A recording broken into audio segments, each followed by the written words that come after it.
Oke, Bismillahirrahmanirrahim. Assalamualaikum warahmatullahi wabarakatuh.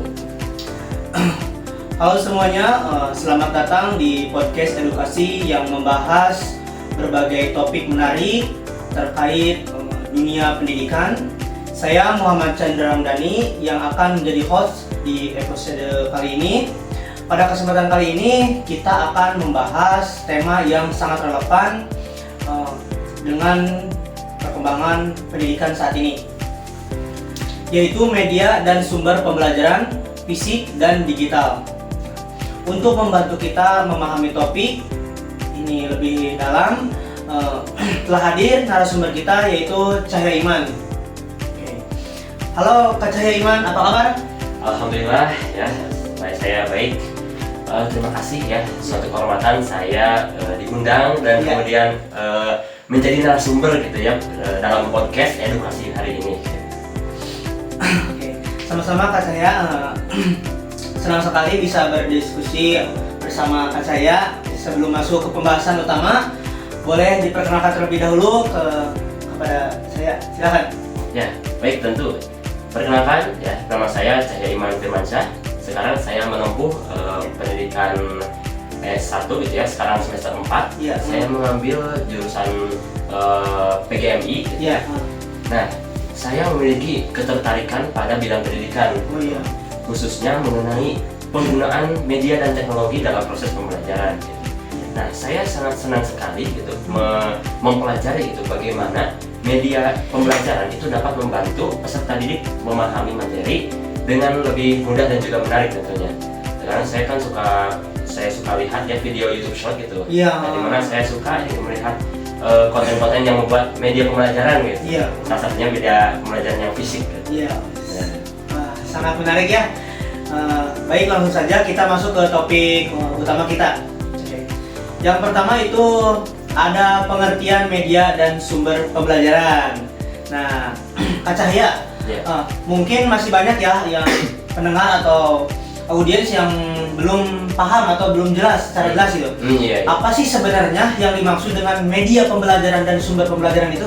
Baik, jadi media pembelajaran itu adalah sarana ataupun segala alat yang digunakan untuk membantu proses pembelajaran gitu ya. Oh, iya. Jadi supaya proses penyampaian informasi ataupun materi dari guru kepada peserta didik itu mudah dipahami gitu. Iya.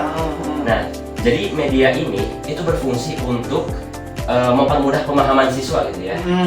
Jadi dari yang tadinya abstrak itu menjadi konkret. Lebih konkret ya? Iya. Abstrak ke konkret gitu. Betul. Iya. Nah, sedangkan sumber pembelajaran itu adalah segala sesuatu yang dapat digunakan untuk memperoleh informasi, pengetahuan dan juga keterampilan dalam proses belajar. Iya. Jadi bila mana kita analogikan, itu seperti misalnya kita itu ingin mengisi kolam gitu ya. Iya. Nah, kita cari sumber airnya. Iya. Nah, kemudian kita gunakan selang untuk Sebagai alatnya itu. ya sebagai alat ataupun sarana untuk mengalirkan air dari sumber ke kolam tersebut. Gitu. Oh. Nah, mungkin analoginya seperti itu. Oh, iya. Jadi bisa dikatakan media pembelajaran itu merupakan alat bantu berarti ya? Betul. Iya. Sedangkan sumber pembelajaran itu adalah tempat atau informasi yang dapat digunakan dalam pembelajaran, mungkin gitu, kurang lebih begitu ya? Ya, betul sekali. Ya, jadi ya. Keduanya itu saling berkaitan. Iya. Ya. Dan juga sama-sama penting dalam menunjang keberhasilan pembelajaran tentunya. Siap. Oke, kita lanjut ke pembahasan topik yang kedua, yaitu ada media dan sumber pembelajaran fisik. Ya. Sekarang kita mengenai media dan sumber pembelajaran fisik. Apa saja sih contohnya Kak Cahya? Ya. Untuk media pembelajaran fisik gitu ya, secara konsepnya itu media yang dapat dilihat dan digunakan secara langsung oleh peserta didik gitu dalam bentuk nyata gitu. Berarti secara bisa diraba gitu ya? Betul. Secara langsung gitu ya? Betul sekali, jadi bisa diinteraksi oleh peserta tersebut. Contohnya itu yang sering kita jumpai di sekolah. Iya. Contohnya itu seperti buku pelajaran, kemudian modul cetak. Iya. Poster juga bisa ya, poster Betul gitu, sekali, poster gitu. Poster, papan tulis, iya, benar. Sering kita iya. Kemudian ada seperti alat peraga, kemudian globe, ada yang juga modelnya itu 3 dimensi gitu. Nah, Nah itu kan. Iya. Ada kartu pembelajaran dan banyak lagi gitu. Banyak ya. Kalau di sekolah mungkin masih banyak ya yang lainnya gitu. Iya betul sekali. Oke. Nah sementara kalau sumber pembelajaran fisik itu bisa berupa perpustakaan, gitu. Nah, kemudian laboratorium, lingkungan sekitar sekolah, museum atau juga buku referensi. Gitu. Oh iya. Berarti kalau semisalnya dalam bentuk atau berobservasi ke lingkungan berarti termasuk fisik juga ya itu? Iya. Iya. Jadi misalkan kita mengobservasi perpustakaan. Iya, perpustakaan. Nah, jadi di dalam perpustakaan itu terdapat buku-buku yang menjadi sumber pengetahuan gitu. Oh, iya. Ya, sumber pembelajaran fisik. Fisik berarti, ya. Langsung nyata berartinya. Betul. Nah, kemudian untuk salah satu contoh ya, Kak Chandra.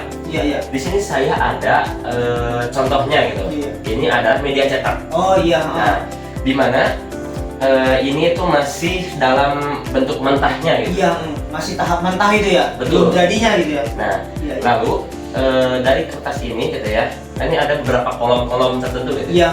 Nah, nanti bisa kita instruksikan kepada peserta didik, misalnya untuk menggunting gitu ya. Iya.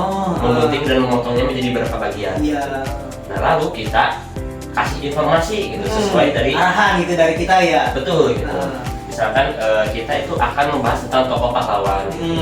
Untuk sumbernya itu bisa dari buku ataupun dari misalkan internet. Iya, gitu. sumber internet. Bisa gitu. Banyak ya kalau di internet mah ya tinggal ambil aja, tinggal nyari aja yang sesuai dengan pembelajarannya mungkin ya. Iya betul gitu.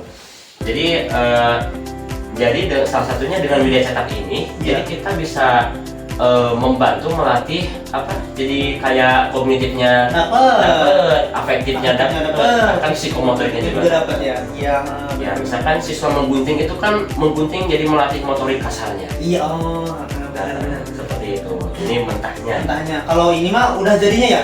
Ini mah udah jadi ya. Betul itu. Ini udah jadi. Berarti ini teh digabungin ya. Nah iya seperti disatuin gitu. Betul. Iya. Oh iya. Ya jadi supaya tampilannya lebih menarik gitu. Lebih menarik. Nah ini contohnya gambar tokoh pahlawannya gitu. Iya. Nah ini adalah informasinya gitu. Seperti ada tempat lahir, ada tempat dan tahun lahir, ada tahun perlawanan. Di sini ada latar belakangnya dan juga cerita perlawanannya itu. Intinya di materinya itu dipisah-pisah dan juga singkat dan juga jelas gitu ya untuk peserta didik sekolah dasar gitu. Iya. Jadi jelas ya kalau langsung nyata mah gini kan. Nah, seperti itu. Siap. Nah, lalu apakah ada kekurangan dari media fisik ini menurut Kak Cahya? Ya, tentu gitu ya. Tentu ada gitu untuk media fisik juga kekurangannya gitu. Yang pertama terkait media fisik itu tentunya membutuhkan biaya produksi yang cukup besar gitu. Oh iya, harus di print juga ya, Nah betul seperti itu. Jadi misalkan kita sebagai calon guru tentunya kita harus effort gitu ya. Lebih effort lagi mungkin ya. Iya seperti itu. Lebih effort lagi gitu kalau membuat media fisik itu. Iya. Dan waktu juga ya mungkin ya harus planning secara jauh hari gitu ya. Iya betul. Harus dipersiapkan lebih jauh hari mungkin ya. Tentunya kita ingin proses belajar itu bermakna gitu ya. Salah satunya dengan menyiapkan media gitu. Iya. Nah, mungkin ya jadi gambaran singkatnya kita bikin kelompok gitu. Iya. Kemudian kita print seperti itu sehingga memang ini menjadi perhatian gitu biaya produksinya. Iya. Nah, kemudian Pak. Iya. Selain itu informasi misalkan dalam kan media fisik gitu ya. Iya. Misalkan dalam buku cetak itu. Nah, jadi kalau dalam media cetak itu informasi jadi tidak secara bila mana ada perubahan tidak dapat diubah secara cepat gitu. Oh iya. Gitu. Iya. Oh benar. Ya gitu kan. Jadi kalau analoginya gini lah, kalau misalkan kita mencantumkan pengetahuan di digital gitu ya.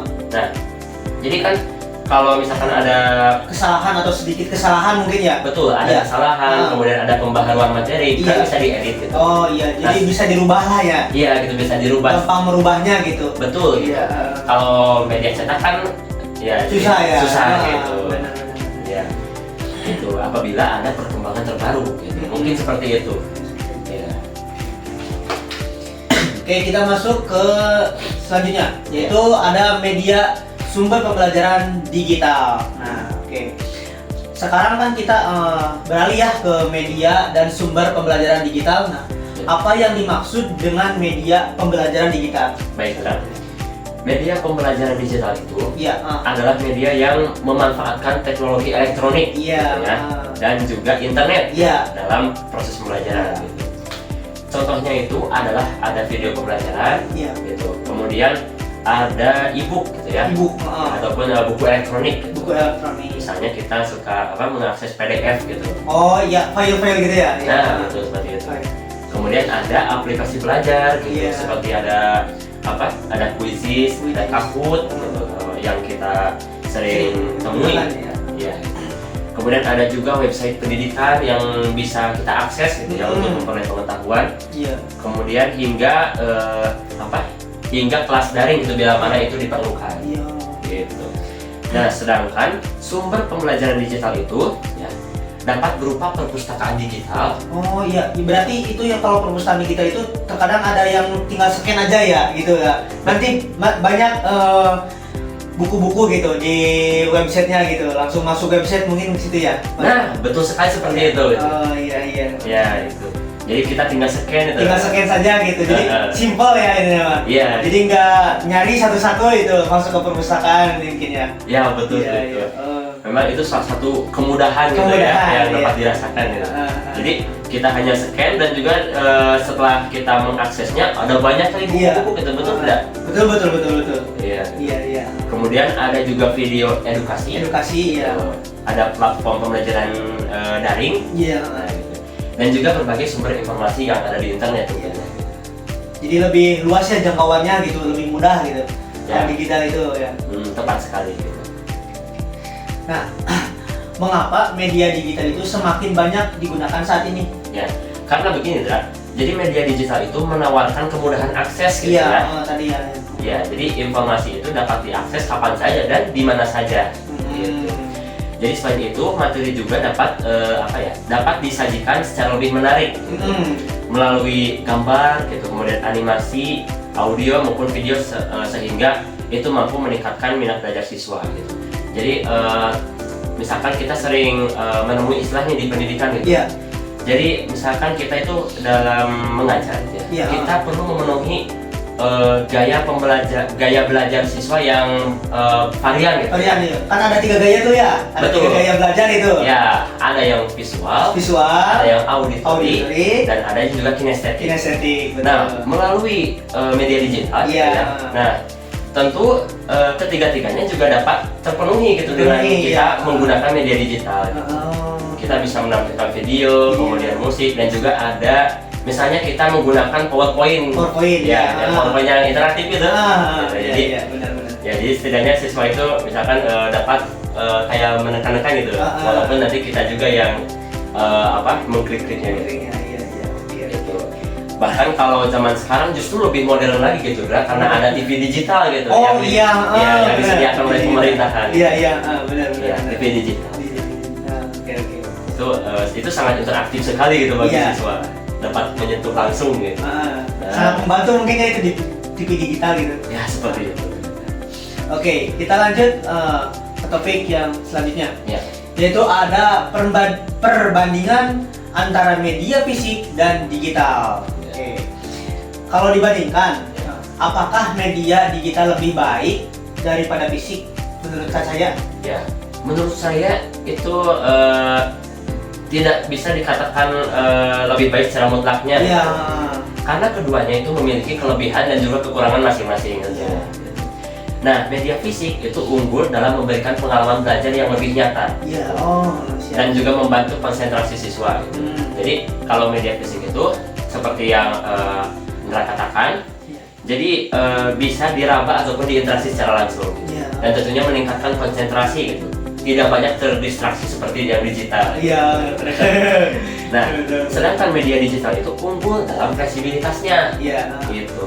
Kemudian akses informasi yang luas dan juga penyajian materi yang lebih interaktif. Mungkin menurut saya seperti itu. Berarti yang paling penting itu adalah bagaimana guru memilih media yang sesuai ya dengan tujuan pembelajarannya gitu ya. Ya, tepat sekali gitu. Nah, jadi media itu dipilih supaya tujuan pembelajaran ataupun capaian pembelajaran siswa itu terpenuhi gitu. Nah, makanya penting salah satunya nantinya itu kita mengobservasi gitu ya karakteristik peserta didik. Nah, supaya nanti kita bisa menyesuaikan. Oke. Nah, sekarang lanjut ke topik selanjutnya, tantangan penggunaan media digital. Ya. Dalam penerapannya, tentu pasti ada tantangan nih. Benar. Dalam penggunaan media digital. Nah, apa saja tantangan yang mungkin Kak Cahya alami? Oke, untuk tantangan gitu ya, memang ada beberapa tantangan yang sering muncul gitu. Iya, terkadang sering muncul ya. Betul sekali. Terkadang sudah kita rencanakan matang-matang, tapi ternyata gitu. Ya, tidak sesuai ekspektasi ya. Ya. Nah, yang pertama itu adalah keterbatasan akses internet. Gitu. Oh iya, jaringan ya. Betul, jaringan itu. Kadang kan di kampung masih ngelag ya. Ya, jaringannya tidak stabil ini ya. Ya. Beda kayak di kota yang jaringan stabil mungkin. Ya, gitu. Ya. Terkadang eksistensi dari teknologi itu jadi kurang berarti gitu bila mana tidak dipadukan juga dengan internetnya. Gitu. Benar. Iya. Jadi keterbatasan jaringan gitu. Nah, iya itu terkadang jadi tantangan juga. Tantangan juga, benar. Nah, jadi sehingga kita harus lebih fleksibel lagi gitu dalam dalam memilih media gitu. Bila mana media yang berbasis teknologi itu terhambat karena akses internet. Iya. Oke. Untuk yang kedua itu kurangnya perangkat teknologi, misalkan di setiap sekolahnya itu teknologinya kurang memadai. Oh iya, kan setiap sekolah itu tidak merata menuturkan banyak alat untuk digunakan ya. Intinya masih terbatas gitu kan. Betul. Kadang kan tidak sama gitu. Ya. Kelengkapannya mungkin dari setiap sekolahnya gitu. Nah, tepat sekali gitu. Jadi akses teknologinya itu jadi kurang merata gitu. Iya, kurang merata mungkin ya. Apalagi bila mana di sekolah yang kampung ya, ada di kampungan. Oke, itu yang kedua gitu ya. Dan kemudian yang ketiga yang menjadi aspek yang paling fundamental gitu ya. Tantangannya itu adalah kemampuan literasi digital yang masih rendah gitu. Oh, gitu. Iya. Jadi meskipun teknologi ada, kemudian akses internet ada, tapi bila mana guru gitu, bila mana guru kurang cakap gitu ya dalam memakai, kurang menguasai ya. Betul, kurang menguasai gitu terkait teknologi, maka itu menjadi tantangan gitu. Jadi kehadiran teknologi itu jadi kurang membantu gitu ya. Gitu. Oleh karena itu di era modern ini ya, guru itu harus adaptif gitu. Harus dipaksa bisa ya. Harus kreatif ya. Betul, mau tidak mau harus menguasai teknologi gitu. Karena teknologi ini penting sekali gitu. Ya, teknologi ini ya kita bisa gunakan untuk menciptakan pembelajaran yang kreatif gitu. Nah, sehingga seperti konsep awalnya gitu, media baik itu fisik dan juga teknologi ya. Nah, sekarang kita kan bahas teknologi.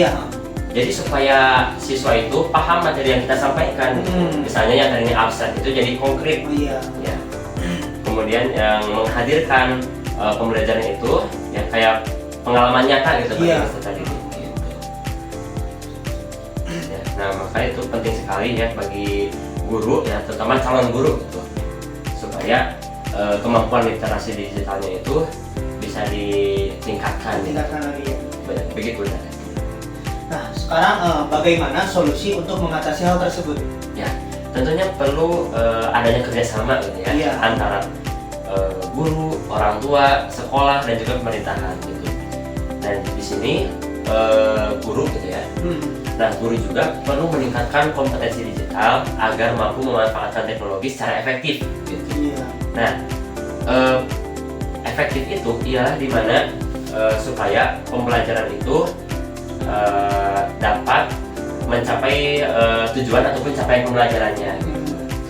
Nah, selain itu siswa juga perlu diberikan pemahaman mengenai penggunaan teknologi secara bijak dan juga bertanggung jawab gitu. Nah, di sini ya, jadi ketika siswa menggunakan teknologi gitu ya, misalkan kalau di sekolah tuh ada Chromebook gitu. Gitu. Nah, maka kita arahkan gitu. Ya. Dan tentunya tidak tidak out of the topic gitu. Jadi tetap dalam pembelajaran. Iya. Oke. Berarti itu Chromebook sebagai alat bantu saja berarti ya itu. Betul. Tapi tetap buku ya yang jadi patokan gitu kan, yang jadi sumber awal gitu. Iya, seperti Iya. itu. Oke, kita lanjut ke pembahasan selanjutnya ya, yaitu ada kombinasi media fisik dan digital. Oke. Nah, saat ini kan banyak nih yang membicarakan pembelajaran berbasis blended learning gitu kan. Nah, apa hubungan dengan media fisik dan digital? Baik. Blended learning.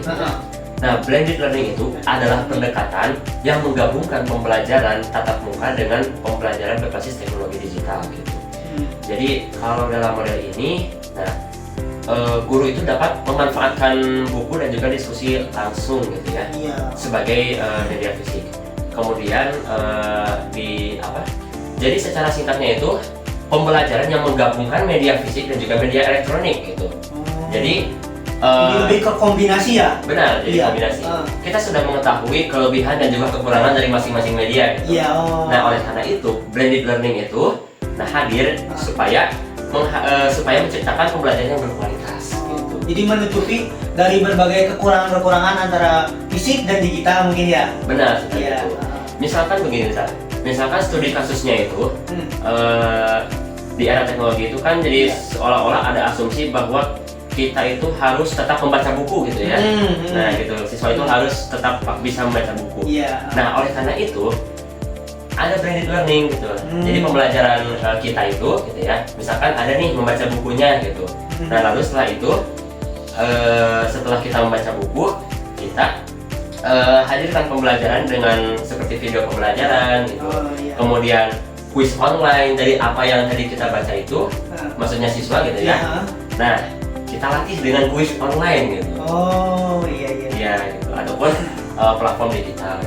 Jadi dievaluasi dari hasil pembelajaran dari lewat situ ya? Iya, seperti itu. Itu termasuk evaluasi.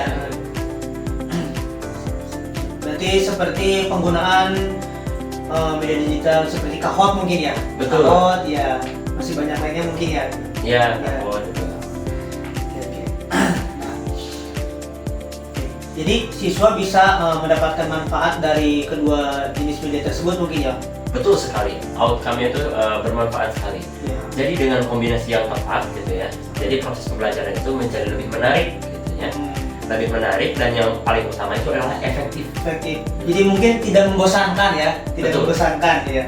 Iya, seperti itu. Terkadang kan anak-anak itu sering bosan gitu, jenuh kalau misalnya lihat buku atau lihat nulisnya terus gitu, ditulis aja terus kan terkadang jenuh ya. Iya gitu. Kalau digital ini mungkin lebih ke games gitu ya mungkin ya. Iya, seperti itu. Lebih menarik lah ya. Lebih menarik mungkin.